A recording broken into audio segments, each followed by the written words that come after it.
नमस्कार प्रिय विद्यार्थियों, व्यास क्लासेज 5 में आपका हार्दिक स्वागत अभिनंदन। कल हमने स्टार्ट किया था नंबर सिस्टम और उसी को हम आगे बढ़ा रहे हैं।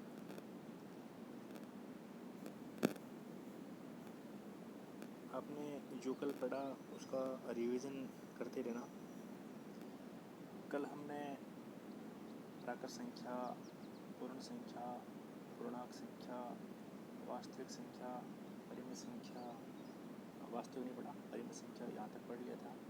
आज उससे आगे बढ़ते हैं। ए परिमेय संख्या।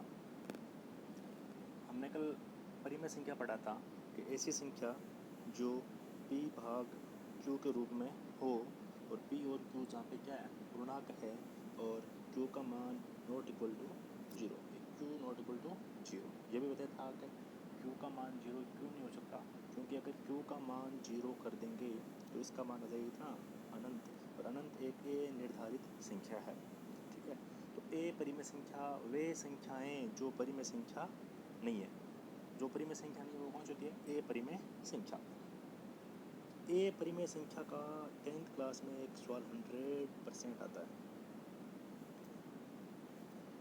और जितनी भी रूट की संख्या है सारी की सारी किस्म आती है ए परिमेय संख्या। रूट 2, रूट 3, रूट माइनस का 2 उसका।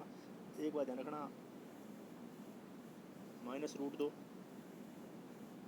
माइनस रूट 2, रूट माइनस 2, यह परिमेय संख्या नहीं है। यह बोलते हैं इसे काल्पनिक संख्या। हाँ, अगर रूट से बाहर माइनस है तो वो तो होती है ए परिमेय संख्या। अगर रूट के अंदर माइनस है तो वो होती है काल्पनिक संख्या। जितनी भी रूट की संख्या है जिसका वर्गमूल नहीं निकलता है वो होती है ए परिमेय संख्या। सपोज करो मेरे पास ये आ जाए, कोई बोले सर रूट 4, रूट 4 एक ए परिमेय संख्या नहीं है। क्यों? क्योंकि रूट 4 का मान कितना होता है? 2 होता है। ये एक परिमेय संख्या। कल भी बताया था, अगर किसी संख्या के बट्टा में q का मान नहीं है तो हम वहाँ पे क्या कर सकते हैं, बट्टा में 1। किसी भी संख्या में 1 का भाग देने पर उसमें कोई परिवर्तन नहीं आता। आगे पढ़ते हैं।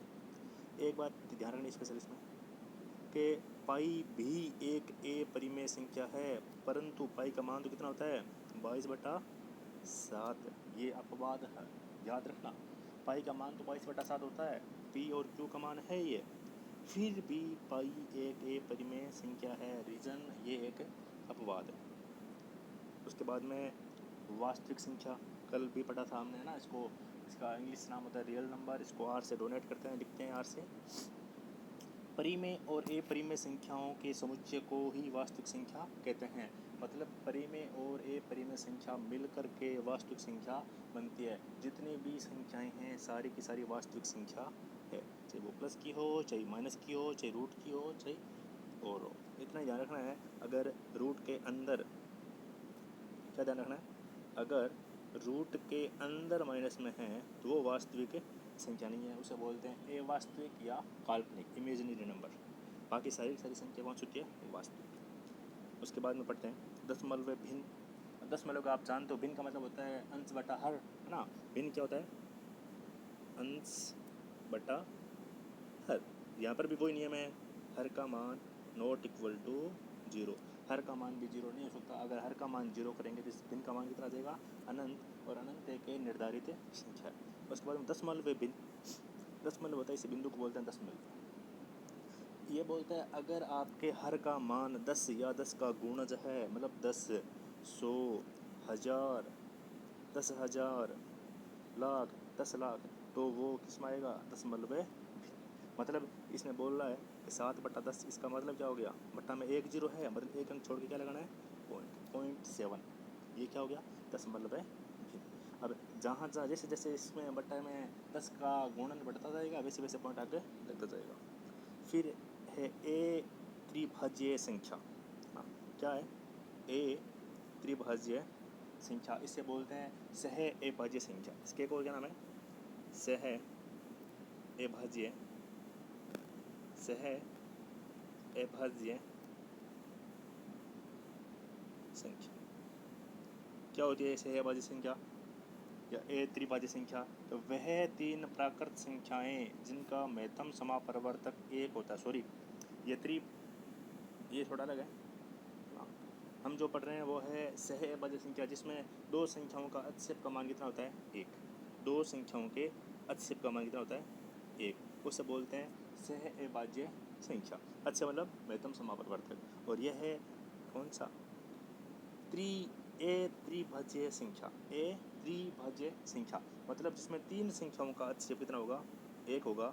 उसे बोलते हैं ए त्रिभाज्य संख्या। ध्यान रखना, अगर दो संख्याओं का अतिशय का मान 1 हो रहा है वो होती है सहअभाज्य संख्या। क्लियर? जैसे ये बोल रहे हैं 8, 9, 25, इनका तीनों का अतिशय का मान कितना होता है? 1, क्योंकि इनमें कॉमन कुछ है नहीं, तो इसका अतिशय कितना हो गया? 1 हो गया। इसलिए ये तीनों क्या है? ए त्रिभाज्य संख्या। आपको मैं एक सहअभाज्य संख्या का उदाहरण बताता हूँ।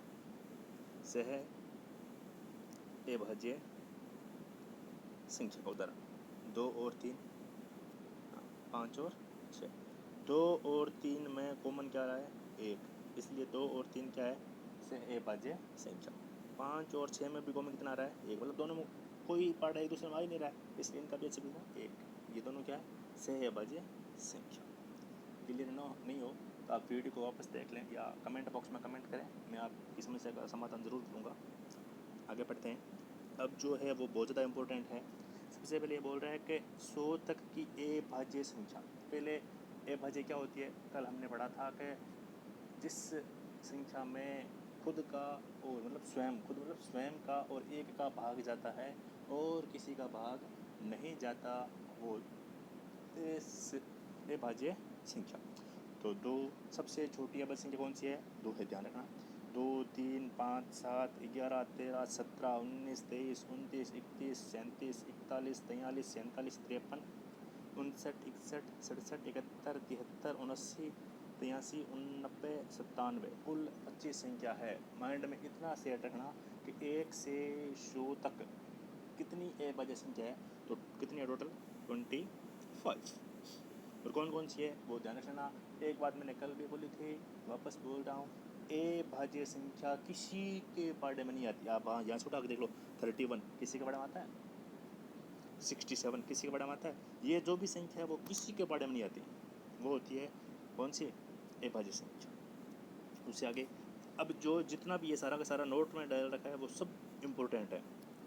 पहले एक, न तो ये भाज्य है और न अभाज्य ना, ध्यान रखना। एक है वो न तो भाज्य है न अभाज्य। सबसे छोटी भाज्य संख्या कितनी होती है? 4। सबसे छोटी भाज्य संख्या कितनी होती है? 4। कल भी बताया था, क्योंकि 4 में 1 का भाग जा रहा है, 2 का मतलब अन्य संख्या का भाग जा रहा है, स्वयं 4 का भी जा रहा है। जिनके जो गुणनखंड 2 से अधिक हो जाएंगे वो क्या होता है? भाज्य संख्या। फिर सबसे छोटी अभाज्य संख्या 2, कन्फ्यूज नहीं होना है। 1 न तो भाज्य है न अभाज्य। सबसे छोटी अभाज्य संख्या कितनी है? 2। सबसे छोटी भाज्य संख्या कितनी है? 4। आगे बढ़ते हैं। 2 एकमात्र ऐसी सम संख्या है जो रूट संख्या है, मतलब 2 क्या है? अभाज्य संख्या है ना। जितनी अभाज्य संख्या आपके सामने ये लिखी है 25 के 25, चेक कर लेना। 2 के अलावा कोई भी सम संख्या नहीं है, मतलब ऐसी संख्या नहीं जिसमें 2 का पूरा पूरा भाग जाए। इंपॉर्टेंट है ये भी। 3 सबसे छोटी विषम अभाज्य संख्या है। ध्यान रखना, यहाँ पे इसने विषम दे दिया। अगर विषम नहीं देना, यह पूछ ले कि सबसे छोटी अभाज्य संख्या तो कौन सी है? 2, पर इसने क्या बोल दिया? विषम, जिसमें 2 का पूरा पूरा भाग नहीं जाता, वो कौन सी है? 3। 3 सबसे छोटी विषम अभाज्य संख्या। क्लियर? कन्फ्यूज नहीं होना है, समझो, रटना नहीं है, अपने को कॉन्सेप्ट क्लियर करना है। फिर 4 सबसे छोटी भाज्य संख्या है। मैंने अभी बोल दिया आपको पहले ही है ना, सबसे छोटी भाज्य संख्या 4, सबसे छोटी अभाज्य संख्या 2। एकमात्र ऐसी संख्या है 2 जो सम संख्या है फिर भी क्या है? अभाज्य संख्या है। 1 न तो भाज्य है न अभाज्य। और सबसे छोटी विषम संख्या ना, सबसे छोटी विषम भाज्य संख्या कौन है? 3 है। उसके बाद में 9 सबसे छोटी विषम भाज्य संख्या है। अब ये क्या बोल रहा है? भाज्य संख्या का बोल रहा है, फिर उसमें कौन सी है? विषम संख्या का पूछा तो वो कौन है? 9 है। क्लियर? फिर बोल रहे 1 से 100 तक अभाज्य संख्या ऊपर दे रखी है, कितनी है? 25। फिर बोल रहे 1 से 50 तक कुल अभाज्य संख्या कितनी है? 15। आपको संख्या पता होगी तो आप काउंट कर लोगे। 1 से 25 तक कुल कितनी अभाज्य संख्या? 9। फिर 25 से 50 तक कुल कितनी अभाज्य संख्या है? 6। आप यहाँ से ना देख लो 25 के बाद में कौन कौन है? 29, 31, 37, 41, 43 और 47। 50 तक कितनी आती है ना? 6 होती है। 50 से 100 तक कुल अभाज्य संख्या कितनी है? ये इंपॉर्टेंट नहीं है, आप ना यहाँ से यहाँ तक याद रखोगे 25 तक तो आपको सारा क्लियर हो जाएगा, आपको रटने की आवश्यकता नहीं पड़ेगी, बार बार इनको देखना कि भाई कौन सी अभाज्य संख्या है। 0 अंक मैंने आपको पहले पढ़ा दिया, वापस आ रहा है, कोई बात नहीं। ये बोल रहा है 0 से 9 तक होते हैं अंक और कुल कितने अंक हो गए? 10। कल हमने पढ़ा था, कन्फ्यूजन होना। 10 एक संख्या है, टोटल कितने अंक है? टोटल 10 अंक होते हैं ना, डिजिट। एक अंकीय संख्या, एक अंक की सबसे बड़ी संख्या कौन सी है? 9। एक मैं आपको बात क्लियर कर देता हूँ, जब भी बड़ी संख्या की बात आएगी अंकों के ना, 1 अंक, 2 अंक, 3 अंक, 4 अंक, हमेशा आपको उतने 9 लिखना है। जैसे ये बोलते 5 अंकों की सबसे बड़ी संख्या, 1, 2, 3, 4, 5। अब इनको पढ़ लो, इकाई, दाही, सैकड़ा, हज़ार, 10,000, 99,999। 2 अंक के ना, ये तो आपको उदाहरण बता रहा है। ये बोल रहा है 1 से शुरू होकर अनंत संख्या होती है, टोटल कितनी संख्या होती है? अनंत होती है। अब मैं आपको ये बता रहा हूँ, ये बोल रहा है कि 3 अंक की संख्या 900 होती है, मतलब ये उदाहरण दे रहा है आपको। मैं ये बता रहा हूँ कि आपको छोटी संख्या बड़ी संख्या क्लियर रखना माइंड में। छोटी संख्या की बात होगी और क्या बात होगी? बड़ी संख्या की। मैंने बोल दिया बड़ी की जब भी बात होगी, 1 अंक का बोलेगा तो 9, 2 अंक का बोलेगा तो 2 बार 9, 99, 3 अंक का बोलेगा तो 999। छोटी की बात करेगा, 1 अंक की सबसे छोटी, मतलब संख्या जिसमें 1 अंक हो, सबसे पहले कौन होता है? 1। 2 अंकों की सबसे छोटी संख्या 10। 3 अंकों की सबसे छोटी संख्या 100। 4 अंकों की सबसे छोटी संख्या ना। क्लियर है? ये हमने पढ़ लिया नंबर सिस्टम। आपको कोई कन्फ्यूजन हो आप मुझे ज़रूर कमेंट करें।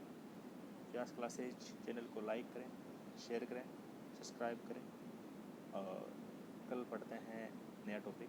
जय हिंद, वंदे मातरम।